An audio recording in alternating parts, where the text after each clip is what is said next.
In a time when Detroit ruled the road and horsepower was king, America built machines that were fast, fearless, and sometimes just too wild to survive. Some were banned, some were buried, and some were killed before they could change everything. But they were real and they were powerful. Here are 12 banned and forgotten American cars gearheads still dream about, starting with a NASCAR outlaw that flew too close to the sun. Dodge Daytona. In 1969, Dodge built a car so extreme it looked more like a fighter jet than a muscle car. The Daytona was created with one purpose: to dominate NASCAR and finally take down Ford, who had been crushing them on the track for years. With its needle-sharp aerodynamic nose, raised rear wing that stood taller than the roof, and wind-cheating body, Daytona sliced through the air like nothing before it. It became the first stock car in history to break the 200-mile-per-hour barrier, an achievement that sent shockwaves through the racing world. But that kind of success came at a price. The Daytona was so fast and so advanced, it scared the competition and NASCAR itself. Officials quickly changed the rulebook, banning cars with such extreme aerodynamic designs. Just one season after its debut, the Daytona was pulled from the track. Only 503 were ever built for homologation, making it not only rare but untouchable. And then, decades later, it roared back to life, not on a racetrack, but on the silver screen. In Fast and Furious 6, Vin Diesel's iconic character Dom Toretto brought the Daytona out of the shadows. That long nose, that towering wing. It stole scenes and hearts, reminding millions just how wild and menacing the original muscle era really was. It wasn't just a car. It was a statement. A big, loud, unapologetic reminder that raw speed and attitude never go out of style. Today, the Daytona is worshipped by collectors and gearheads alike. It was a one-year wonder, a banned beast that pushed engineering to its limit. It wasn't just built to win.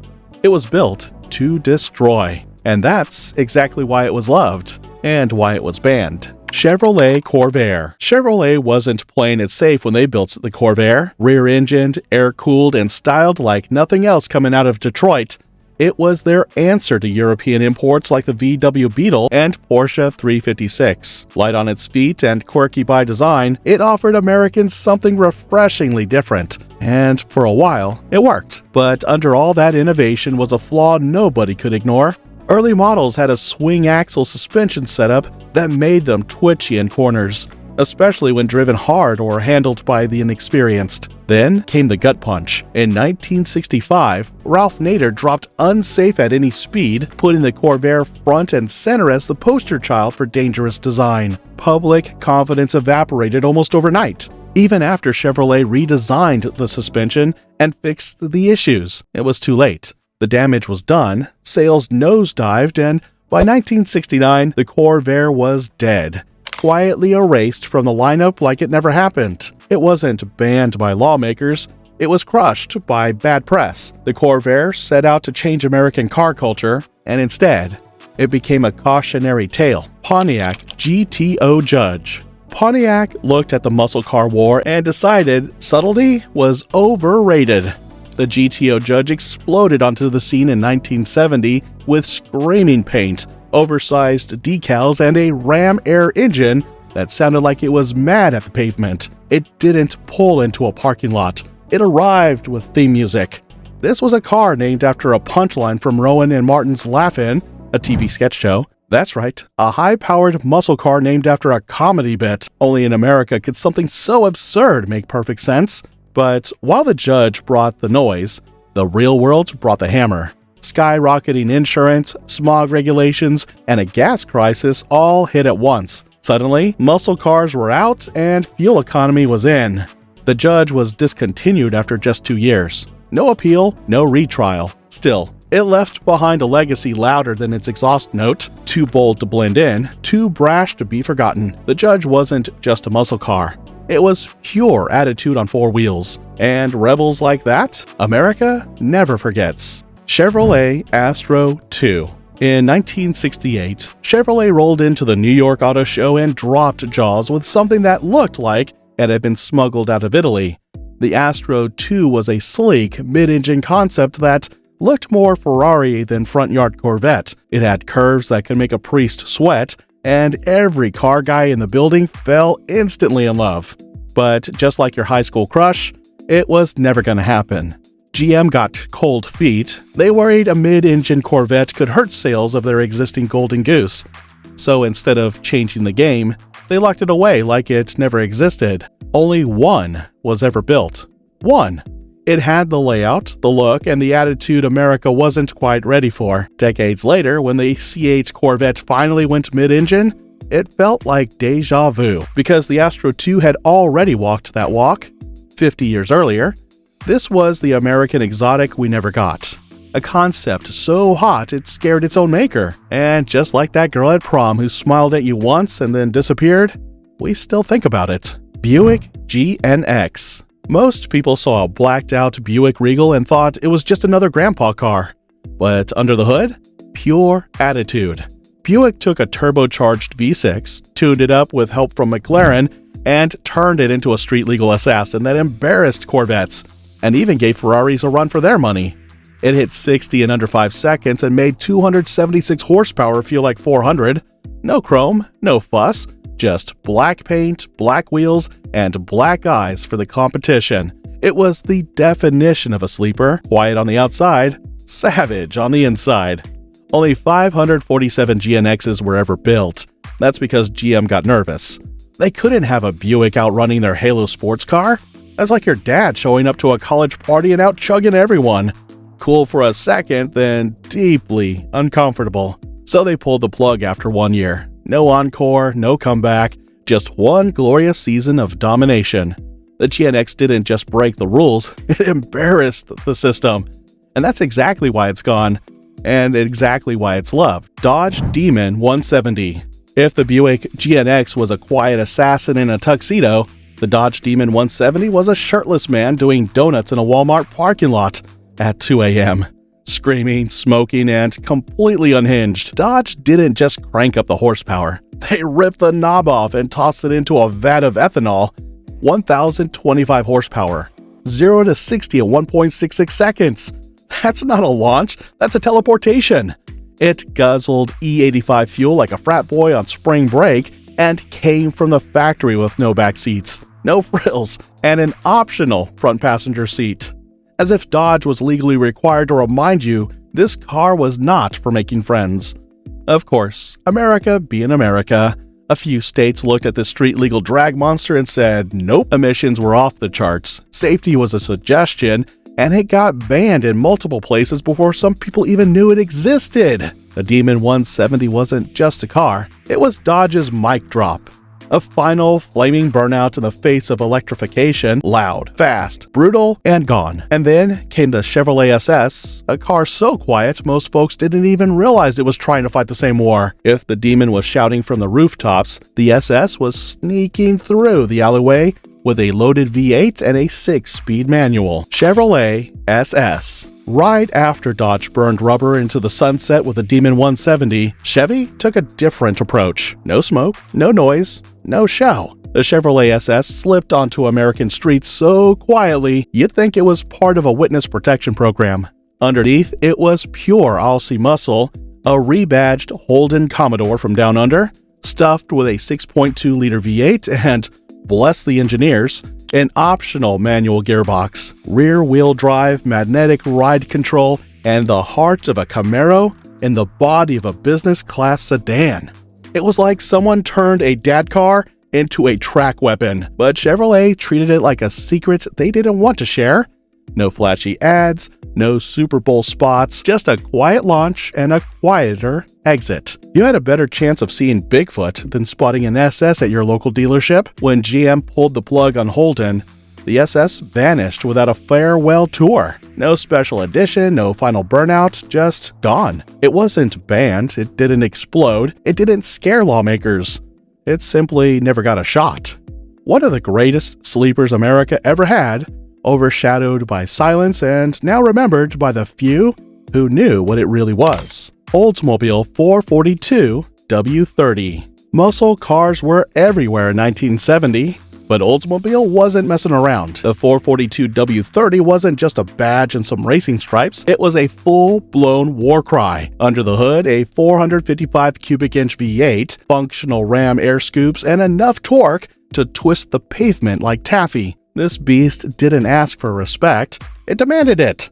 One tire-roasting gear shift at a time. 0 to 60, blink, and it was gone. Quarter mile, just a flash of taillights and a wall of sound.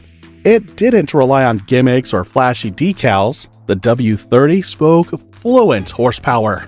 It was the kind of car that made your neighbor question their life choices every time you fired it up in the driveway. While the Pontiac GTO Judge shouted its arrival with bright paint, loud stripes, and TV show-inspired swagger, the 442 W30 didn't bother with theatrics. Where the Judge was the class clown with a crowbar, the W30 was the quiet kid who benched 400 pounds and didn't need to prove it. One was pure showmanship, the other pure muscle. But both shared the same fate.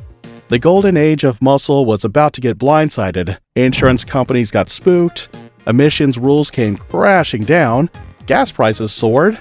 Suddenly, torque was taxed and power was punished. Muscle cars weren't just out of fashion, they were politically incorrect. By the mid-70s, the W30 was gone. So was the Judge. The era of raw, untamed performance had slammed into a brick wall of bureaucracy and gas rationing. What remained was a whisper of thunder, and a few garage queens kept alive by those who knew what they had. The W30 didn't try to be loud with its looks. It let the engine do the talking. A mechanical menace in a three-piece suit, it was one of the last true giants before the fall. Today, it's a living, rumbling reminder of what American muscle used to be: big, brutal, and built to shake the earth. The Judge may have gotten the spotlight, but the W30? That was the real heavyweight in the room. Ford Mustang Boss 429. Ford wasn't just building muscle cars for fun. They were building them to win. When NASCAR rules required manufacturers to sell a street version of any engine they planned to race, Ford didn't hesitate. They took a Mustang, ripped out the heart, and shoved in a monster, the Boss 429. A Hemi-headed, high-revving V8 built for the track, barely tamed for the road. Fitting that beast into the Mustang wasn't easy. Ford had to send each car to CarCraft, a specialty shop in Michigan, just to make it fit. The battery got relocated to the trunk, the shock towers were re-engineered. It was practically a race car with license plates. Only 1,359 were ever made, and Ford stopped production as soon as they met the NASCAR requirement. No fanfare, no encore, just one furious burst of power, and then silence. But the legend didn't fade. In fact, it found new life in the hands of some serious Hollywood horsepower junkies. Paul Walker, star of Fast and Furious, owned one, and it was one of his crown jewels. So did Eric Clapton, the rock god himself. Even Charlie Sheen reportedly had one in his collection, adding a little winning to his garage. Tim Allen, a die-hard gearhead, praised the Boss 429 for its raw attitude and muscle-era purity. And Jay Leno? Of course. He featured it on a Jay Leno's Garage, calling it one of the greatest factory muscle cars ever built. Driving one was loud, stiff, and brutal. But that's exactly what made it unforgettable. This wasn't just a Mustang with a big engine, it was a NASCAR power plant wrapped in street clothes.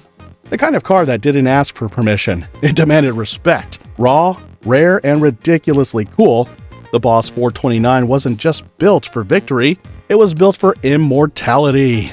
From NASCAR to Hollywood garages, this car didn't just win races, it won hearts. And that's why it's still one of the most wanted Mustangs on Earth. Plymouth Superbird. Some cars whisper performance. The Plymouth Superbird? It screamed it through a bullhorn bolted to the trunk. Born in 1970 with a single mission, to bring Richard Petty back to Plymouth and crush NASCAR, it was less a car and more a statement. With its absurdly long nose cone and a rear wing so high it could block out the sun, the Superbird looked like it escaped from a wind tunnel staffed by lunatics. But beneath the madness was pure racing genius. If the Dodge Daytona was the first missile in Chrysler's Aero War, the Superbird was the follow-up nuke. They shared the same DNA: sharp, aerodynamic noses, towering wings, and bodies sculpted to slice through the air like fighter jets. Both were engineered for domination, not for style, not for comfort, but to win at all costs. On the track, the Superbird delivered, just like the Daytona before it. Lap times dropped, records shattered. Competitors were left coughing in its wake. Richard Petty, now back in the Plymouth fold, was once again a threat to the Ford empire. But here's where their paths split. While the Daytona shocked the racing world, the Superbird baffled the public.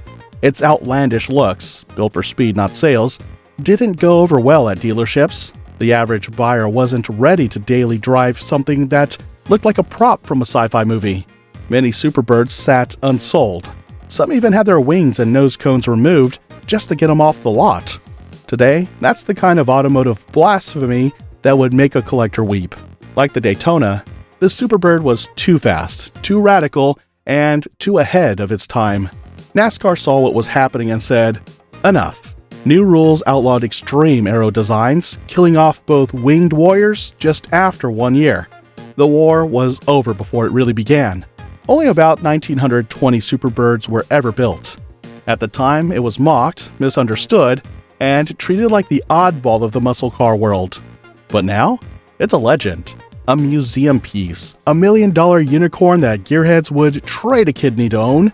The Dodge Daytona may have fired the first shot, but the Superbird made sure the world remembered the sound. It didn't blend in. It blasted the past. And that's exactly why it'll never be forgotten. Ford Model B. Before muscle cars, before drag strips, before chrome-plated dreams, there was the Ford Model B. Dropped in 1932, it wasn't built to be a legend, but it became one anyway. This was the first mass-produced car in America with a V8 engine, and for the first time, regular folks could afford real power under their right foot. On the surface, it looked plain, modest, almost polite. But Gearheads saw something else. Underneath that steel body was potential. The Model B was like a blank check waiting to be cashed. Hot rodders across the country took that simple coupe and made it their own. They chopped the roofs, lowered the frames, swapped parts, tuned engines. By the 1940s and 50s, it was the ultimate DIY performance machine. Drive-ins, dry lake beds, and later drag strips all became playgrounds for this humble Ford.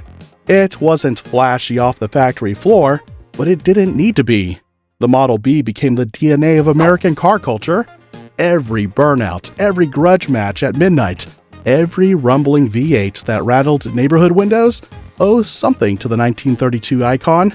Production may have ended in 1934, but the Model B never really left the streets. AMC AMX. Big automakers had money, muscle, and marketing machines. AMC had guts.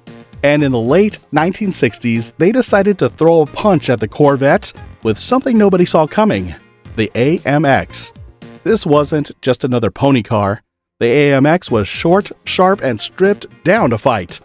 A two-seater with a wheelbase shorter than a Mustang and a big V8 stuffed under the hood, it could hold its own against just about anything at a red light. It looked mean, drove fast, and cost less than the Corvette it aimed to take down. But AMC had a problem. They weren't Chevy or Ford. They didn't have deep pockets, flashy ads, or legions of loyal buyers. They were the underdog in a muscle car world dominated by giants. And while the AMX had the heart, it never got the spotlight it deserved. Production lasted just 3 years, from 1968 to 1970. After that, AMC shifted gears and the AMX was quietly retired. No big farewell, no collector's edition, just another brilliant idea that didn't get the love it earned. Today, the AMX stands as one of the most unique muscle cars of its era. Rare, underrated, and packed with attitude. A symbol of what happens when the little guy swings for the fences and almost knocks it out of the park. It didn't sell millions. It didn't even win every race. But the AMX proved that courage counts, and sometimes the forgotten fighters leave the biggest mark. Some were banned, some were buried, some were forgotten before they ever had a chance. But Gearheads remember, and they always will. Which one would you bring back? Tell us in the comments, and if you crave more stories of forgotten horsepower, like, subscribe, and buckle up. The next one is just around the corner.